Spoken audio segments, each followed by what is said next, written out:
Civil Suit by Himrutra. नमस्कार, आ गया मैं लेक्चर नंबर 11 लेकर के। आज भी चालू है simple stress and strain. Lecture number 11 में मैं लाया और टाइप के नवे वाले न्यूमेरिकल्स। ठीक है, ये लेक्चर 11 के बाद आप बोल पाएंगे खुद से अपने जमीर से कि बॉस हमने टाइप 1 के numerical simple stress and strain के खत्म कर लिए। अच्छा, ये जो न्यूमेरिकल्स है ना, इनको सॉल्व करने के दो तरीके हैं। एक थ्योरेटिकली स्टेप वाइज होता है सॉल्व, एक डायरेक्ट कैलसी में डाल के भी अपने आप आंसर आ जाता। तो दोनों तरीके मैं तुम्हारे को बताऊंगा इसी लेक्चर में, बने रहो। ठीक है, लेक्चर 11 है, पहले के नहीं देखा तो जाके देखने का। करता बिगिन में जितने न्यूमेरिकल आज ले रहा वो न्यूमेरिकल के बाद तुम बोल सकते हैं टाइप 1 के न्यूमेरिकल्स हो गए कंप्लीट। फिर आऊंगा लेक्चर नंबर 12 में नया टाइप नए कॉन्सेप्ट्स लेकर के। ठीक है, फिलहाल के लिए फोकस करो क्वेश्चन के ऊपर। देखो यहाँ पे क्या बोला है उसने, a load of 6 kilo newton is to be raised with the help of a steel cable. यानी कि लोड है 6 किलो न्यूटन का, इस प्रकार से कुछ इसको उठाना है, is to be raised with the help of a steel cable. ये है तुम्हारी स्टील की बनी हुई केबल। अरे बराबर, केबल यानी कि वायर। ठीक है, अब हो सकता है कि यहाँ एक आधी पुली हो, पुली से फिर कोई मशीन अपना एफर्ट लगा रही होगी, तो मशीन एफर्ट लगाएंगी तो 6 किलो न्यूटन का फोर्स ऊपर आएगा। अनलेस एंड अनटिल तुम बाहुबली हो और रेयर बाहुबली पूरा एक रस्सी कंधे पे रख के खींच रहे तो बात अलग। फिर भी क्या बोलता है क्वेश्चन में कि लोड कितने का है, 6 किलो न्यूटन लोड दिया है, यानी कि उसने मुझे दिया हुआ है P is to be raised with the help of steel cable. Find the minimum diameter of steel cable. तुमको पता करना है कम से कम वो स्टील केबल का डायमीटर कितना रहना चाहिए। If the maximum stress should not exceed 110 Newton पर एमएम स्क्वायर। तुमको बताना है कम से कम डायमीटर कितना रहना है, और कंडीशन एक ही है कि उस स्टील केबल में जो भी स्ट्रेस डेवलप होगा वो मैक्सिमम कितना रह सकता, 110 न्यूटन पर एमएम स्क्वायर। इससे ज्यादा स्ट्रेस उस पर्टिकुलर स्टील केबल पे आना चाहिए ही नहीं। Maximum stress should not exceed, उससे ज्यादा नहीं बढ़ना चाहिए। अब 2 मिनट ध्यान से सुनो यार, डायमीटर निकालना है, स्ट्रेस दिया हुआ है। अगर मैं स्ट्रेस का फॉर्मूला लिखूं तो क्या लिख सकते हैं अपन, P बाय ए। मेरे पास स्ट्रेस है, मेरे पास लोड है। अरे लोड दिया है ना, और ये यहाँ पे 110 यानी कि स्ट्रेस दिया हुआ है। तो अगर स्ट्रेस और लोड है तो मेरे को क्या मिल जाएगा, एरिया मिल जाएगा। अब अगर केबल बोलता है वो तो केबल रहता है राउंड, तो मैं लिख सकता एरिया का formula pi by 4d square. अब तो मेरे पास एरिया है, पाई तो कैल्सीमेट है, 4 तो है ही नंबर, तो मैं क्या कैलकुलेट कर सकता, वो मिनिमम डायमीटर जिसके बाद स्ट्रेस नहीं बढ़ना चाहिए। सिंपल न्यूमेरिकल है। दो तरीके से मैं स्टार्टिंग में बोला कि दो तरीके से होता सॉल्व, दोनों के दोनों मैं बता रहा। ठीक है, करता बिगिन में डायरेक्ट न्यूमेरिकल के साथ एक ही फॉर्मूले पे सॉल्व होता, sigma is equal to P by A. नजर हटी दुर्घटना घटी, इसलिए नजर हटने दो मत, और दुर्घटना है क्या। देखो इधर सबसे पहले लिखता मैं गिवन डेटा। क्या दिया है गिवन डेटा में, load of 6 kilo newton is to be raised, तो मैंने लिखा load 6 kilo newton. Kilo newton को न्यूटन करना है करके करूंगा 6 into 10 to the power 3 newton is to be raised with the help of steel cable. Okay, find the minimum diameter of steel cable if maximum stress should not exceed. maximum stress यानी कि sigma दिया हुआ है, कितने से exceed नहीं होना, 110 Newton पर एमएम स्क्वायर से। अब ये ऑलरेडी न्यूटन पर एमएम स्क्वायर में है, कन्वर्ट करने की जरूरत नहीं, और जो लोड किलो न्यूटन था उसको मैंने ले लिया न्यूटन में। क्या निकालने बोलता है, तो मैं लिखता हूं यहाँ पे टू ढूंढ, और क्या ढूंढ के देना है बेचारे को, उसने बोला है फाइंड द मिनिमम डायमीटर, कम से कम कितना डायमीटर लगेगा कि आप वो वेट उठा ले जाओ, वो लोड को रेस कर ले जाओ। मैं लिखता बहुत जोर से सॉल्यूशन, और सॉल्यूशन लिखने के बाद बिगिन करता, मारूंगा मैं ठसन, और ठसन कैसे मारते, वी नो दैट, हमको मालूम है। क्या मालूम है कि जब मैं बात करता हूं स्ट्रेस की यानी सिग्मा की, that is load upon area. अब अगर मुझे एरिया निकालना है तो ए इधर लाता मल्टीप्लाई में, सिग्मा यहां बेचता डिवाइड में, यानी कि मैं लिखूंगा एरिया कैसे मिल रहा, P अपॉन सिग्मा। लोड मुझे दिया हुआ है, कितने का है load, 6 into 10 to the power 3 upon sigma भी मुझे दिया हुआ है, कितने का है, 110। कैलकुलेट कर लेंगे अपन एरिया, तुम भी ले लो कैलकुलेटर, मैं भी ले लेता कैलकुलेटर, और कर लेंगे इसको कैलकुलेट। लिया मैंने fraction, 6 into 10 to the power 3 upon 110, answer आता 54.54 एमएम स्क्वायर। एमएम स्क्वायर इसलिए क्योंकि ये एरिया है। सर हो गया क्या न्यूमेरिकल, अरे भाई कहां से हो जाएगा न्यूमेरिकल, उसने मुझे डायमीटर निकालने बोला है, फाइंड द मिनिमम डायमीटर। मैंने क्या निकाला, एरिया। अब एरिया के फॉर्मूले में डायमीटर रहता, तो मैं लिखता यहाँ पे पानी पे चलने वाली नाव, अगर एरिया निकालना है तो कैसे निकलता, pi by 4 into D square. Area है मेरे पास 54.54 is equal to pi by 4 into D square. अब अगर इसको मैं स्टेप वाइज सॉल्व करूं तो देखो ये 4 डिवाइड में है, ऊपर आके मल्टीप्लाई में आ जाएगा 54.54 इंटू 4। ये मल्टीप्लाई में पाई है, इधर डिवाइड में जाएगा तो डिवाइडेड बाय पाई, तो इससे मिलेगा मुझे डी स्क्वायर। तो क्या लिख सकते हैं अपन, taking square root of both sides. अगर दोनों साइड का स्क्वायर रूट लिया so that will be under root of 54.54 into 4 upon pi, इससे मिलेगा under root of D square. लेकिन अंडर रूट ऑफ अगर रूट ले रहा हूं किसी भी चीज के स्क्वायर का, दैट विल बी डी। अब अगर इसको सॉल्व कर लिया कैलकुलेटर में तो काय की वैल्यू मिल जा रही, मुझे उस मिनिमम डायमीटर की वैल्यू मिल जा रही। निकालो कैलकुलेटर, कर लेते इसको सॉल्व। अंडर रूट लिया मैंने fraction 54.54 into 4 upon pi, answer आ रहा है मेरा, तुम भी चेक करो तुम्हारा इतना ही आ रहा क्या, 8.33 mm। अगर तुमको 6 किलो न्यूटन का लोड उठाना था वो भी स्टील केबल की मदद से, कंडीशन ये थी कि स्ट्रेस 110 से बड़ा नहीं होना, तो कम से कम उस स्टील केबल का डायमीटर कितना होना चाहिए, 8.33 mm। अब ये तो हो गया वो तरीका जो हर कोई करता। अपन आंसर यहीं पे एंड कर सकते थे। कैसे एंड करेंगे, तो यहां देखो, कैल्सी निकालो और नजर सिर्फ कैलकुलेटर पे और इस वाले इक्वेशन पे। अब देखो जो मैंने इक्वेशन तुमको बताया था ना, वही इक्वेशन अब अपन कैल्सी में भी डायरेक्टली सॉल्व कर सकते हैं डायमीटर के लिए। करना क्या है कैल्सी में, ये कर लेता मैं ऑन, जाएंगे होम में और अपने को पहले जाना है इक्वेशन में, क्योंकि इक्वल टू के दोनों तरफ की साइड्स है, इसीलिए मैं जाऊंगा वहां पे सॉल्वर में और कर लूंगा ओके। अब इक्वेशन जैसा है वही इक्वेशन को देखो जो मैंने बताया था अभी, उसी के ऊपर फोकस रखना। इक्वल टू के लेफ्ट हैंड साइड पे है 54.54, फिर इक्वल टू है तो कैल्सी में भी इक्वल टू डाल जाता। कैसे, ये देखो शिफ्ट की बटन दबाया और ये देखो ब्रैकेट के ऊपर इक्वल टू बना हुआ है, यहाँ ये बटन दबाऊंगा तो इक्वल टू आ जाएगा। अब क्या करना है, पाई बाय 4 डी स्क्वायर है उसको एंटर कर लेंगे।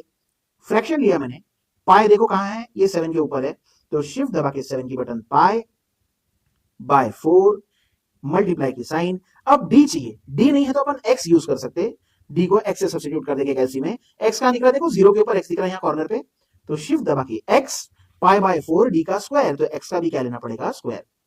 कुछ नहीं करना है, EXE की बटन दबाऊंगा, ऐसा कुछ स्क्रीन दिखाई देगा, x इक्वल टू 0, उधर कोई कार्य नहीं करना है, सीधे सीधे जाना है एग्जीक्यूट पे और ओके। जैसे एग्जीक्यूट करेंगे आंसर आएगा 8.33 mm।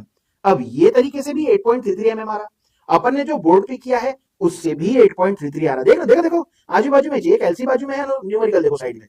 अगर आंसर चेक करना है कि अपना राइट है या रॉन्ग है, ये तरीका यूज कर सकते हैं, या तो आप डायरेक्ट ये इक्वेशन जो लिखा था अपन ने बोर्ड पे 54.54 equal to pi by 4 into D square, उसके नीचे भी आप डायरेक्टली डायमीटर की वैल्यू लिख सकते। इच्छा तुम्हारी, मर्जी तुम्हारी। समझ में आया, इजी था ना तरीका, वापस देख लेना अगर ना समझे तो। था कि नहीं इजी, सच्ची सच्ची बोलना। ठीक है, अब देखो यहाँ पे सेकंड न्यूमेरिकल की तरफ बढ़ रहा, इसी के प्रजाति का है। क्या बोला हुआ है, a steel rod is subjected to an axial pull of 25 kilo newton. अरे अगर वो मुझे एक्सियल पुल यानी एक तरीके का लोड दे रहा तो मुझे पी की वैल्यू दी हुई है, किसके ऊपर लग रहा है वो लोड, स्टील रॉड के ऊपर। Find the maximum diameter of steel rod, यहां भी उसने मुझे डायमीटर डी निकालने बोला हुआ है।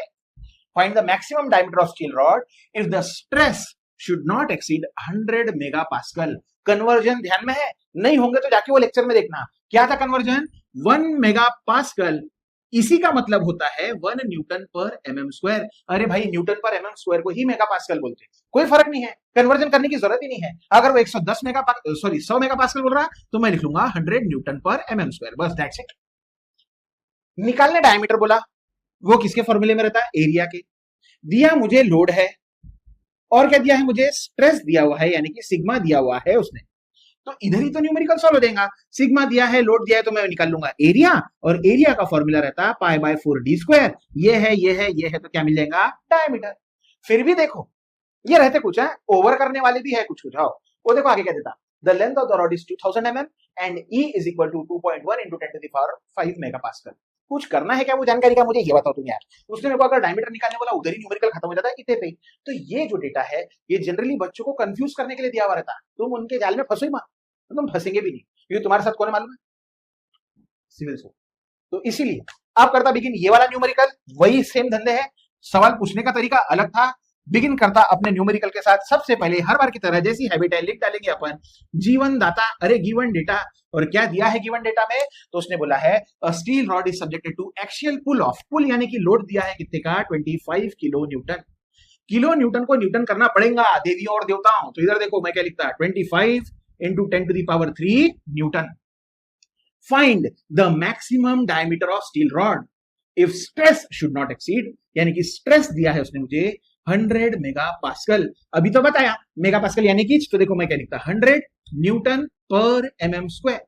अब वैसे तो आगे की कोई जानकारी का काम नहीं है, लेकिन फिर भी लिख देना है ये बताने के लिए कि हाँ हमको तुम्हारी भाषा समझ में आती।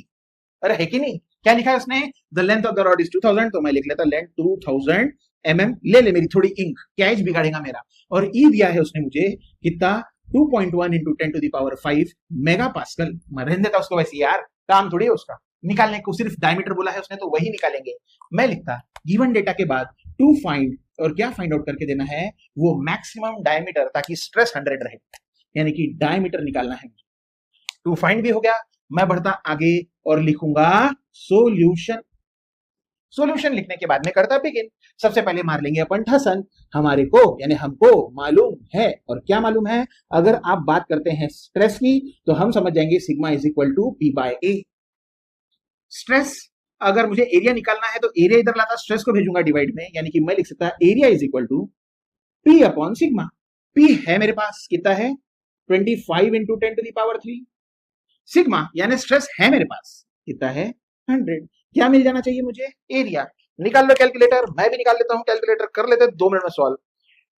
25 इंटू 10⁻³ डिवाइडेड बाय 100, इसका आंसर आता 250 mm स्क्वायर। आ गया एरिया। अब एरिया पर से ही क्या निकालना है, डायमीटर। तो मैं लिखता पानी पे चलने वाली नाव, एरिया का मतलब सर्कुलर रॉड के लिए होता है π/4 इंटू d स्क्वायर। अब 4 मल्टीप्लाई में लाता तो एरिया इंटू 4 पाई डिवाइड में लाता, इससे मिलेगा d स्क्वायर। अरे वही जो पिछले बार किया था, taking square root of both sides. अगर दोनों साइड का स्क्वायर रूट ले लिया तो क्या मिलेगा, under root of area into 4 upon pi, और इससे मिल जाएगा मुझे under root of D square, यानी कि under root of D square यानी कि ही मुझे मिल जाएगा डी। चलो एंटर करते वैल्यूज निकाल लेते। डायमीटर मैं लिखता अंडर रूट ऑफ एरिया, अभी अभी ताजा ताजा गरम गरम निकाला है, कितना है वो 250 इंटू 4 अपॉन पाई। कर लेंगे इसको सॉल्व और अपने को मिल जाएगा अपना 2.5 मीटर। डायमीटर अंडर रूट लिया, फ्रैक्शन लिया, 250 इंटू 4 अपॉन पाई, 17.84 mm। समझा है? अरे समझा है कि नहीं? जो दूसरा तरीका बताया उससे भी क्रॉस चेक करके लिखना, जो तरीका वापरना है तुम यूज कर सकते, पहले ही बताया। कितने न्यूमेरिकल होगा अपने, 2। सरक रहा साइड में, स्क्रीनशॉट लेने का, स्क्रीनशॉट लेके और न्यूमेरिकल लेके आ रहा मैं अभी जाना, ले लिया होगा स्क्रीनशॉट। मैंने भी कर डाला बॉर्डर मस्त, बिल्कुल एक चकमक। पानी गिनी पी के आ गया, तुम भी पी लो, बॉडी को हाइड्रेटेड रखना। अच्छा मैं क्या बोल रहा, सुना है पे तीसरा न्यूमेरिकल है, वही धंधा है क्या सर, इतना मैट नहीं। मैं क्या बोला भाई उसने, find the diameter of circular rod. तो वही क्वेश्चन दिख रहा है भाऊ, आगे देखना। ये क्वेश्चन में उसने स्ट्रेस नहीं दिया ना हर बार की तरह, नहीं तो अपन क्या करते थे, sigma is equal to P/A और एरिया से डायमीटर निकल जाता था। इस बार उसने क्वेश्चन को घुमा दिया है, कुछ तो भी गड़बड़ है दया। इधर देखो जरा क्या बोलता है वो, find the diameter of circular rod, यानी कि मुझे उसको निकाल के देना है कि डायमीटर कितना है, 2.4 मीटर लॉन्ग, यानी कि वो जो सर्कुलर रॉड है उसकी लेंथ दी है 2.4 मीटर। ये तो एमएम में करते आती, कितनी हो जाएंगी, अगर 1 मीटर यानी कि 1000 mm है तो 2.4 मीटर हो जाएगा 2400 mm। अरे बात सही है कि गलत, मान रहे कि मनवाऊ। इधर देखो, when subjected to an axial pull of, pull दिया है यानी कि उसने लोड दिया हुआ है कितने का, 15 किलो न्यूटन। किलो न्यूटन को न्यूटन करने के लिए कुछ नहीं करना, सिर्फ 10⁻³ कर लेना, हो गया। पी भी मिल गया, एल भी दिया है। The rod shows elongation of 1 mm, elongation यानी डेल एल दिया है उसने 1 mm का। Take capital E is equal to, अरे ई भी दिया है उसने 205 किलो न्यूटन पर mm स्क्वायर। नहीं भूलना नहीं ना, लेना ऐसे नहीं करना ना, पहले के लेक्चर देखने का ना जाके। इधर देखो 2 मिनट, फिर भी बता रहा हूं।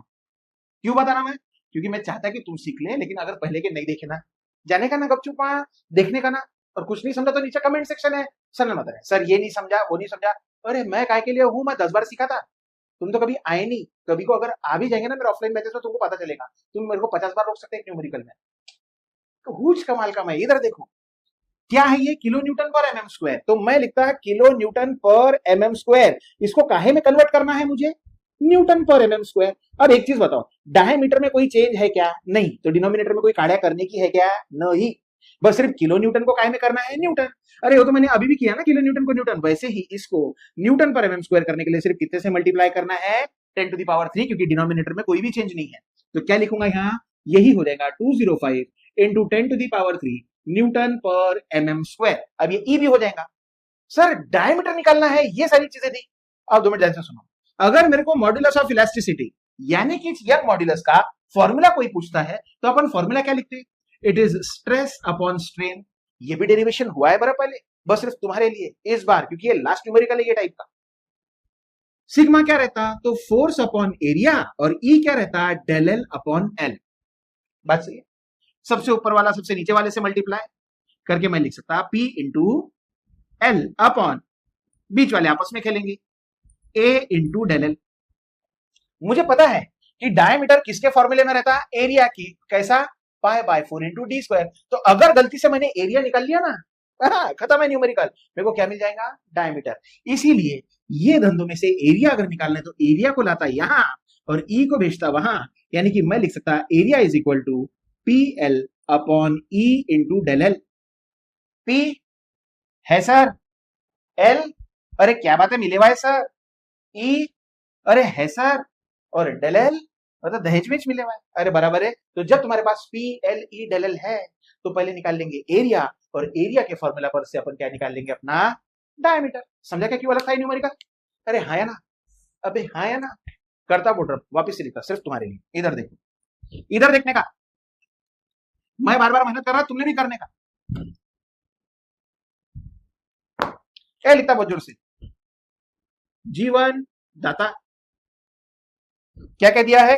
क्वेश्चन पढ़ने का, लाइन वाइज लिखने का, बारी बारी। फाइंड द डायमीटर, पहुंच रहा वहां पे। 2.5 मीटर लॉन्ग, लॉन्ग यानी कि लेंथ दिया है, सॉरी 2.4 है ना, 2.4 मीटर। एमएम में कर लेंगे कितना हो जाता? 2400 mm। When subjected to axial pull of, pull यानी कि लोड दिया हुआ है 15 किलो न्यूटन, न्यूटन करने के लिए into 10 to the power 3 newton. The rod shows elongation of, यानी कि डेल एल दिया हुआ है कितना? 1 mm। Take E is equal to कितना दिया है? 205 किलो न्यूटन पर एमएम स्क्वायर, यानी कि 205 into 10 to the power 3 newton पर एमएम स्क्वायर। हो गया गिवन डेटा।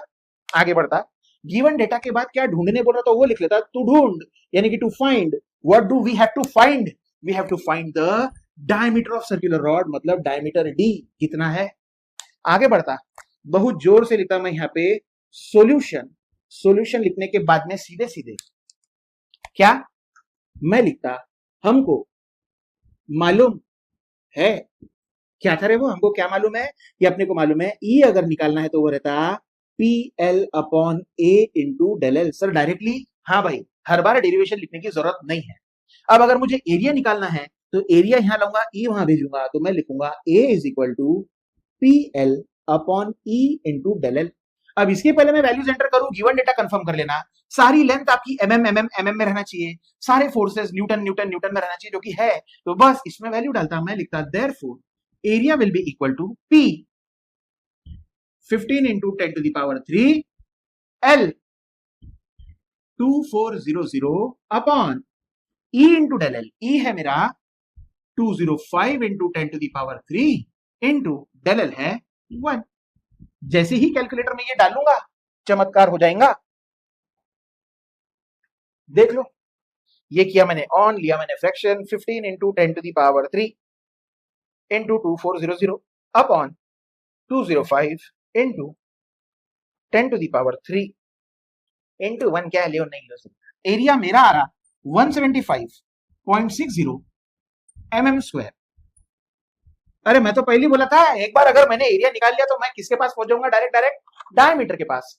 लिखता मैं यहां पानी पे चलने वाली ना। क्या अगर एरिया है, वो भी कौन सी चीज की? सर्कुलर रॉड की। सो उसके एरिया का फॉर्मूला रहता पाई बाय 4 इंटू डी स्क्वायर। 4 लाएंगे इधर, पाई जाएगा डिवाइड में, इससे मिलेगा डी स्क्वायर। तो डी अगर चाहिए तो इसका ले लूंगा under root of A into 4 upon pi. Values enter कर लेंगे, अंडर रूट ऑफ एरिया। अभी भी ताजा ताजा गरम गरम निकाला मैंने, कितना है? 175.60 इंटू 4/पाई कर लेंगे इसको कैलकुलेटर में डाल के सॉल्व, और आपको मिल जाएगा आपका डायामीटर। अंडर रूट फ्रैक्शन 175.06, पूरे बाप रे बाप, कर्सर को जाना कहां आ रहा कहां, इंटू 4/पाई। आंसर चेक कर लो, मेरा आ रहा है 14.92 mm। हो गया न्यूमेरिकल सॉल्व। चेक करना है, दूसरा तरीका मैंने बता दिया है तुमको शॉर्टकट वाला, लेकिन वो यूज करना है, वो यूज करो, ये यूज करते हैं, ये यूज करो, मर्जी तुम्हारी, पेन तुम्हारा, आंसर पेपर तुम्हारा। आंसर राइट रहा, पूरे मार्क है, रॉन्ग है, पूरे 0। सर स्टेप मार्किंग रहती है क्या? भाव देख, तू अगर डांस इंडिया डांस में रहता तो शायद रहती, लेकिन इंजीनियरिंग है, कोई कोई पेपर चेकर दे देता स्टेप मार्किंग, कोई नहीं देता। वैसे ऐसा कोई रूल रहता नहीं है। तो अगर तुम्हारा फाइनल आंसर राइट है, क्योंकि तुम इंजीनियर है, कैलकुलेशंस अपने बहुत स्ट्रांग होना, इसीलिए भी थोड़े पेपर स्ट्रिक्ट करते कि आपका फाइनल आंसर राइट रहना चाहिए। अब मैं सरक रहा साइड में, यहाँ का लेक्चर करता एंड। अब तुम भी छाती ठोक के बोल सकते हैं कि सिंपल स्ट्रेस एंड स्ट्रेन के टाइप 1 के जो बेसिक वाले न्यूमेरिकल्स है वो हमको आते। कोई ऐसा न्यूमेरिकल होगा जो तुमको नहीं जम रहा, या कोई ऐसा कांसेप्ट होगा जो सीखना होगा, अरे वो जब बनाया हुआ है लोगों ने, देखो नीचे कमेंट सेक्शन रहता, जाने का, बोलने का, मैं हूं ना लेके। तब तक मिलते अगले लेक्चर में, बिगिन करूंगा नए इंटरेस्टिंग टॉपिक के साथ, यही सब्जेक्ट, यही, ठीक है ना, बने रहना काय पे, सिविल सुख पे। Bye bye.